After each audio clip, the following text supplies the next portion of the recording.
Hello hello hello. Welcome back to online Prayas. आप सभी बढ़िया होंगे और आपकी तैयारी बहुत अच्छी चल रही होगी। आज का प्रैक्टिस सेट सीरीज़ पार्ट 2 है। तो क्वेश्चन नंबर 21 देखिएगा।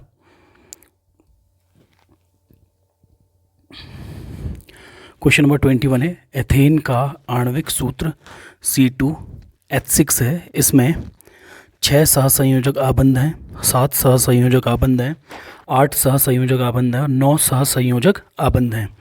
The molecular formula of ethane is C2H6 and this 6 is covalent bond, 7 is covalent bond, 8 is covalent bond और 9 इज कोवेलेंट बॉन्ड। तो C2H6 जब है, C2H6 जब इथेन है तो कार्बन और कार्बन के बीच में एक आबंध होगा और प्रत्येक कार्बन परमाणु और 3 हाइड्रोजन परमाणुओं के बीच 6 आबंध होंगे। तो 6 + 1 बात करेंगे तो 7 आबंध होंगे। तो इसका ऑप्शन नंबर बी सही होगा। ठीक, प्रैक्टिस सेट है क्योंकि इसके आंसर पहले से मैंने इस पर नोट नहीं करे, मैं आपको साथ साथ में बताते रहूँगा। तो जैसे मैं क्वेश्चन पढ़ रहा हूँ तो उम्मीद करता हूँ कि आप अपने आप को सेल्फ एनालाइज करेंगे कि आपका आउट ऑफ 20 कितने क्वेश्चन सही है, क्योंकि हमारी जो सीरीज चल रही है 20 आउट ऑफ 20 क्वेश्चंस की चल रही है पर डे।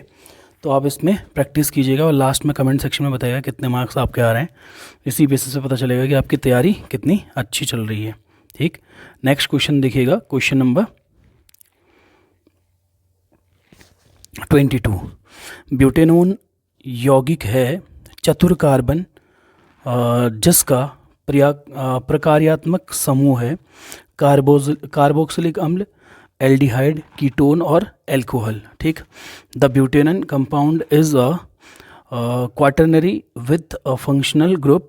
कार्बोक्सिलिक एसिड लिखा हुआ है, एल्डिहाइड लिखा हुआ है, कीटोन लिखा हुआ है और एल्कोहल लिखा हुआ है। ठीक हो गया। तो ब्यूटेनॉन जो यौगिक होता है इसका रासायनिक सूत्र C4H8 और O होता है।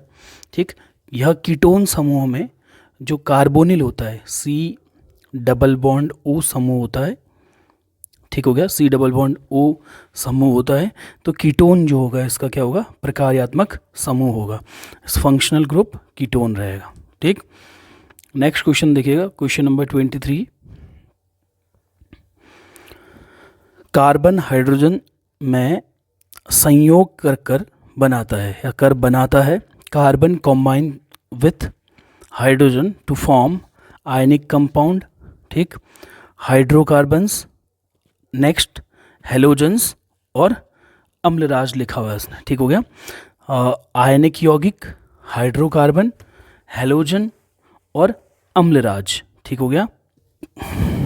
देखिएगा, कार्बन हाइड्रोजन से संयोग कर बनाता है आयनिक यौगिक, हाइड्रोकार्बन, हेलोजन, अम्लराज। ठीक है, इसका ऑप्शन नंबर डी लिखा नहीं है, इसको एक्वारेजिया कहते हैं। ठीक हो गया, इसको कहते हैं एक्वारेजिया। ठीक, इसको कहते हैं एक्वारेजिया। ठीक हो गया। तो कार्बन हाइड्रोजन से संयोग कर बनाता है, कार्बन हाइड्रोजन के साथ संयोग करके क्या बनाएगा, एक हाइड्रोकार्बन बनाएगा। क्या बनाएगा, कार्बन और हाइड्रोजन आपस में मिलेंगे, कार्बन कॉम्बाइंस विथ हाइड्रोजन, सो क्या बनाएंगे, हाइड्रोकार्बन्स बनाएंगे। ठीक हो गया। तो लास्ट ऑप्शन ये छूट गया था, एक्वारेजिया। ठीक हो गया, एक्वारेजिया को हम लोग अम्लराज कहते हैं और अम्लराज एक अम्लीय संक्षारक और ऑक्सीकारक मिश्रण होता है और ये सांद्र हाइड्रोक्लोरिक अम्ल और सांद्र नाइट्रिक अम्ल को मिलाकर बनाया जाता है। ठीक है, तो इस पे देखिएगा, क्वेश्चन नंबर 23 का इसका option number B right answer है। नेक्स्ट क्वेश्चन देखिएगा, नेक्स्ट क्वेश्चन है, वायुमंडल में CO2 gas, carbon dioxide gas की उपस्थिति है तो 0.04% है। वैसे इसमें 0.01 दिया हुआ है, 0.05 दिया हुआ है, 0.03, 0.02, तो 0.03 is right answer. The presence of CO2 gas in the atmosphere is 0.01, 0.05, 0.03, 0.02, 0.03 right answer है। तो क्वेश्चन नंबर 24 का ऑप्शन नंबर सी सही है। नेक्स्ट क्वेश्चन देखिएगा, आवर्त सारणी के ऊर्ध्वाधर स्तंभों को क्या कहा जाता है? What are the vertical columns of the periodic table called? तो इसको वर्ग कहते हैं, आवर्त कहते हैं, अपर रूप कहते हैं, या कोई नहीं। क्लास है, ठीक, पीरियड है, या फिर एलोट्रोप्स हैं, या फिर नन ऑफ दीज हैं। ठीक हो गया।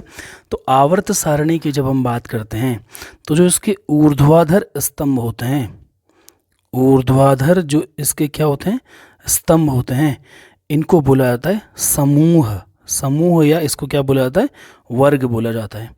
और जो क्षैतिज पंक्तियां होती हैं, जो क्षैतिज क्या होती हैं, पंक्तियां होती हैं, इन क्षैतिज पंक्तियों को आवर्त बोला जाता है। क्या बोला जाता है? आवर्त। ठीक हो गया। देखिए जो पीरियोडिक टेबल का फॉर्मेशन है, पीरियोडिक टेबल के फॉर्मेशन में, ठीक, जो ये वाले फॉर्मेशंस हैं, ये ऊपर को जो ये बन रहे हैं, ये वाले, इनको बोलेंगे ऊर्ध्वाधर स्तंभ। ऊर्ध्वाधर मतलब वर्टिकल फॉर्मेशन। ठीक हो गया। तो जो वर्टिकल कॉलम्स होते हैं, वर्टिकल कॉलम्स को हम लोग कहते हैं ग्रुप्स या फिर फैमिलीज। ग्रुप्स या फैमिलीज कहते हैं। और जो हॉरिजेंटल मतलब ये वाली लाइन है, क्षैतिज जो लाइन है, ठीक हो गया। हॉरिजेंटल जो रोज हैं, हॉरिजेंटल रोज को हम लोग पीरियड कहते हैं। ठीक हो गया, पीरियड्स कहते हैं इनको। ठीक हो गया। तो देखिएगा क्वेश्चन नंबर 25। तो 25 का क्या है? ऊर्ध्वाधर स्तंभ, वर्टिकल कॉलम्स को ग्रुप कहते हैं या फैमिली कहते हैं, वर्ग या समूह कहते हैं, क्षैतिज पंक्तियों को आवर्त कहते हैं, हॉरिजेंटल रोज को पीरियड्स कहते हैं। तो आवर्त सारणी के ऊर्ध्वाधर स्तंभों को समूह या वर्ग, तो वर्ग। इसका ऑप्शन नंबर कौन सा सही होगा? 25 का ए। क्लास का मतलब है इसको ग्रुप्स या फैमिली, इसको ये कहते हैं। तो इसका option number A right answer है। ठीक। नेक्स्ट क्वेश्चन देखिए, क्वेश्चन नंबर 26। आवर्त सारणी के प्रथम वर्ग के सदस्य हैं। आवर्त सारणी के प्रथम वर्ग के सदस्य हैं अम्लीय धातु, क्षारीय धातु, अक्रिय गैस और मिश्र धातु। The member of the first group of the periodic table is acidic metals, alkaline metals, inert gas है, एंड एलॉय। तो इसमें क्या होंगे? क्षारीय धातु होंगे। ठीक हो गया। एल्कलाइन मेटल्स होंगे। तो 26 का जो राइट आंसर है, 26 का राइट आंसर है option number B. Next question देखिएगा, क्वेश्चन नंबर 27 है। आवर्त सारणी में शून्य समूह का तत्व है। आवर्त सारणी में पीरियोडिक टेबल में शून्य समूह का तत्व है हाइड्रोजन, हीलियम, कार्बन डाइऑक्साइड और क्लोरीन गैस। ठीक। The element of zero group in the periodic table is hydrogen, helium, carbon dioxide और क्लोरीन गैस। ये दोनों तो नहीं होंगे, हाइड्रोजन नहीं होता है तो हीलियम। तो इसका राइट आंसर है option number B. Next question देखिए, क्वेश्चन नंबर 28। मीथेन में कितने सहसंयोजक बंधन होते हैं? 2, 4, 6 और 8। How many covalent bonds are there in methane? तो मीथेन में जो कोवेलेंट बॉन्ड होते हैं वो होते हैं 4। ठीक हो गया। तो इसका राइट आंसर है 4। नेक्स्ट क्वेश्चन देखिएगा। ठीक, वीडियो ज़्यादा लंबी ना हो इसलिए हम लोग 20 क्वेश्चंस लेकर आ रहे हैं। माना आपकी रिक्वायरमेंट रहेगी तो हम लोग क्वेश्चंस का अमाउंट बढ़ा सकते हैं, थोड़ा सा लंबी वीडियो जो जाएगी 30 क्वेश्चन हम लोग लेकर आ सकते हैं। नेक्स्ट क्वेश्चन नंबर 29 देखिए, लोहा को जिंक से लेपित करने की क्रिया को क्या कहते हैं? संक्षारण, गैल्वेनीकरण, पानी चढ़ाना या वैद्युत अपघटन। The process of coating iron with zinc is called corrosion, galvanisation, water plating और नेक्स्ट इलेक्ट्रोलिसिस। ठीक हो गया। तो लोहे को जिंक से लेपित करने की जो क्रिया होती है उस क्रिया को गैल्वेनीकरण कहते हैं। ठीक हो गया, गैल्वेनाइजेशन। तो इसका ऑप्शन नंबर कौन सा सही हो गया? बी सही हो गया। नेक्स्ट क्वेश्चन देखिएगा, क्वेश्चन नंबर 30। जस्ता तथा तनु हाइड्रोक्लोरिक अम्ल HCl की अभिक्रिया के फलस्वरूप, ठीक हो गया, निम्न में से कौन सी गैस बनती है, कौन सा गैस बनता है? तो which of the following gas is formed as a result of reaction of zinc, जस्ता Zn हो गया zinc, and dilute hydrochloric acid HCl। ठीक है, Zn और HCl की रिएक्शन कराने से कौन सी गैस बनती है इसने पूछा हुआ है। तो इसको जब जिंक को या जस्ते को तनु हाइड्रोक्लोरिक अम्ल या HCl, जिंक को HCl के साथ रिएक्ट करवाएंगे तो इससे हाइड्रोजन गैस रिलीज होती है। ठीक हो गया, हाइड्रोजन गैस रिलीज होती है, तो इसका ऑप्शन नंबर सी सही हो गया। नेक्स्ट क्वेश्चन देखिएगा, क्वेश्चन नंबर 31। वैश्विक ऊष्मीकरण के लिए कौन सी गैस उत्तरदायी है? पहला लिखा है इसने जलवाष्प, कार्बन डाइऑक्साइड, सल्फर डाइऑक्साइड और nitrogen NO2, nitrogen dioxide. Which gas is responsible for global warming लिखा है, वाटर वेपर लिखा है, CO2, SO2 और क्या NO2। तो वैश्विक ऊष्मीकरण के लिए जो गैस उत्तरदायी होती है वो गैस होती है carbon dioxide. Carbon dioxide gas इसके लिए उत्तरदायी होती है, तो इसका राइट आंसर हो गया option number B. Next question देखिएगा, क्वेश्चन नंबर 32। ठीक, निम्न में कौन नवीकरणीय संसाधन नहीं है? तो इसने क्वेश्चन पूछा है विच of the following is not a renewable resource. ठीक हो गया, तो इसमें ऑप्शंस दिए हैं, देखिए निम्न में से कौन नवीकरणीय संसाधन नहीं है? कोयला, जल विद्युत, सौर ऊर्जा और भूतापीय ऊर्जा। नवीकरणीय मतलब दोबारा से इसको रिन्यू किया जा सकता है। ठीक हो गया, हाँ। तो which of the following is not renewable resources? Coal, hydro power, solar energy और जियोथर्मल एनर्जी। ठीक हो गया, तो इसका राइट आंसर है कोयला, कोल। ठीक हो गया, कोयला जो होता है वो रिन्यूएबल रिसोर्स नहीं होता, नवीकरणीय संसाधन नहीं होता है। ठीक, तो 32 का राइट आंसर है ऑप्शन नंबर ए, कोल, कोयला। ठीक है, नेक्स्ट क्वेश्चन देखिएगा, क्वेश्चन नंबर 33। तो भूमि प्रदूषण का अर्थ है, भूमि प्रदूषण का अर्थ है भूमि में जल डालना, भूमि में उपयोगी घटकों की कमी, भूमि में वर्मी कंपोस्ट की उपस्थिति, इनमें से कोई नहीं। भूमि प्रदूषण का अर्थ क्या है पूछ रहा है, तो भूमि प्रदूषण का अर्थ है भूमि में जल डालना, ये प्रदूषण नहीं हो सकता है। भूमि में वर्मी कंपोस्ट की उपस्थिति होना, ये भी नहीं हो सकता है। अब भूमि में उपयोगी घटकों की कमी होना, ये भूमि प्रदूषण की वजह से हो सकता है, तो इसका ऑप्शन नंबर कौन सा सही होगा? बी सही होगा।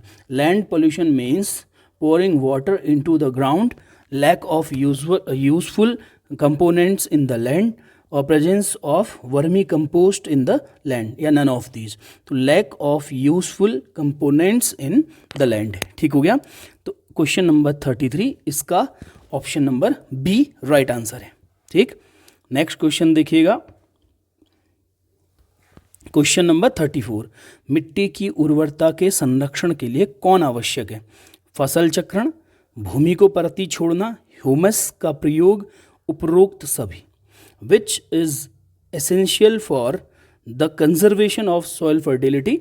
तो पहला ऑप्शन दिया है क्रॉप रोटेशन, दूसरा दिया है leaving the land fallow, next दिया है use of humus and next दिया है ऑल ऑफ द अबव। ठीक हो गया, मिट्टी की उर्वरता के संरक्षण के लिए कौन आवश्यक होता है? ठीक हो गया, इसके लिए फसल चक्रण, क्रॉप रोटेशन भी इंपॉर्टेंट है, भूमि को परती छोड़ना, लिविंग द लैंड फैलो, ये भी सही है, ह्यूमस का प्रयोग करना, यूज ह्यूमस, तो ऑल ऑफ द एबव, उपरोक्त में सभी। तो क्वेश्चन नंबर 34 का answer number option number D right answer है।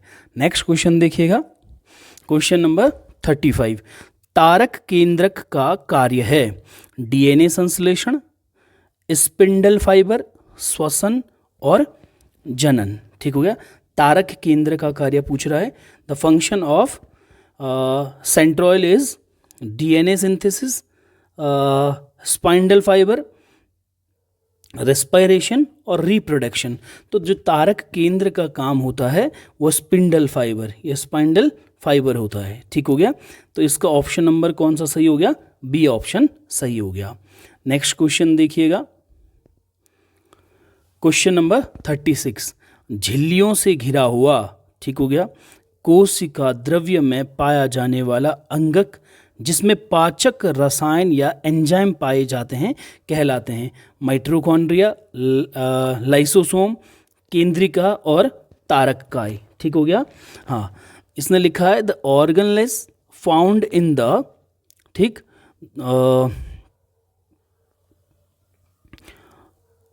cytoplasm surrounded by the membranes in which digestive chemicals or enzymes are found are called, ये कह रहा है mitochondria, lysosome, nucleus and stellar body. ठीक हो गया, स्टेलर बॉडी, ठीक, या फिर सेंट्रोसोम। ठीक, तो क्वेश्चन नंबर 36 का जो आंसर है वो ऑप्शन नंबर बी सही है, लाइसोसोम। ठीक हो गया, झिल्लियों से घिरा हुआ कोशिका द्रव्य में पाए जाने वाला अंगक जिसमें पाचक रसायन, ठीक हो गया, जिसमें डाइजेस्टिव केमिकल्स और एंजाइम्स आर फाउंड, तो उसको कहते हैं लाइसोसोम। तो क्वेश्चन नंबर 36 का आंसर है ऑप्शन नंबर बी, लाइसोसोम। ठीक, नेक्स्ट क्वेश्चन देखिएगा, क्वेश्चन नंबर 37, पादप और जंतु कोशिका में प्रमुख अंतर है। ठीक हो गया, the main difference between plant and animal cell is, पहला ऑप्शन है पोषण संबंधी, गति संबंधी, वृद्धि संबंधी और श्वसन संबंधी। पादप और जंतु कोशिका का प्रमुख अंतर, ठीक हो गया, ये है nutritional, motion related, growth related और एस्पायरेटरी रिलेटेड। ठीक हो गया, जो 37 है, पादप और जंतु कोशिका का जो प्रमुख अंतर है वो पोषण संबंधी अंतर है, न्यूट्रिशनल डिफरेंस पाया जाता है। तो इसका ऑप्शन नंबर कौन सा सही हो गया, ए। तो क्वेश्चन नंबर 37 का आंसर है ऑप्शन नंबर ए, पोषण संबंधी। नेक्स्ट क्वेश्चन देखिएगा, क्वेश्चन नंबर 38, सबसे लंबी कोशिका कौन है? तंत्रिका कोशिका, लाल रक्त कोशिका, श्वेत रक्त कोशिका और सभी। ठीक हो गया, which is the longest cell बोल रहे हैं, nerve cell, red blood cell, white blood cell और ऑल। ठीक हो गया, तो सबसे जो लंबी कोशिका होती है वो कोशिका होती तंत्रिका कोशिका, नर्व सेल सबसे लंबी सेल, लॉन्गेस्ट सेल होती है। तो क्वेश्चन नंबर 38 का ऑप्शन नंबर क्या सही हो गया, ए सही हो गया, नर्व सेल। ठीक हो गया, क्वेश्चन नंबर 39 देखिएगा, पौधे में सबसे लंबी कोशिका कौन है? प्लांट में सबसे लंबी सेल, लॉन्गेस्ट सेल कौन सी है? Which is the longest cell in the plant? तो पैरेनकाइमा, पैरेनकाइमा दिया हुआ है, स्केलेरेकाइमा, स्केलेरेकाइमा है, और कंपेनियन सेल है, कंपेनियन सेल, और रेसे और फाइबर, ये फाइबर्स। ठीक हो गया, तो क्वेश्चन नंबर 39 का जो आंसर है वो रेसे है, फाइबर। पौधे में सबसे जो लंबी कोशिका होती है, पौधे के रेसे सबसे लंबे होते हैं, तो रेसे और फाइबर्स, तो फाइबर्स इज राइट आंसर। तो 39 जो क्वेश्चन है इसका ऑप्शन नंबर डी सही है। तो आज के प्रैक्टिस सेट का लास्ट क्वेश्चन है क्वेश्चन नंबर 40, कॉर्क में किसके जमाव के कारण अतिरिक्त सुरक्षा उत्पन्न होती है? Due to the deposition of which in the cork additional protection is generated.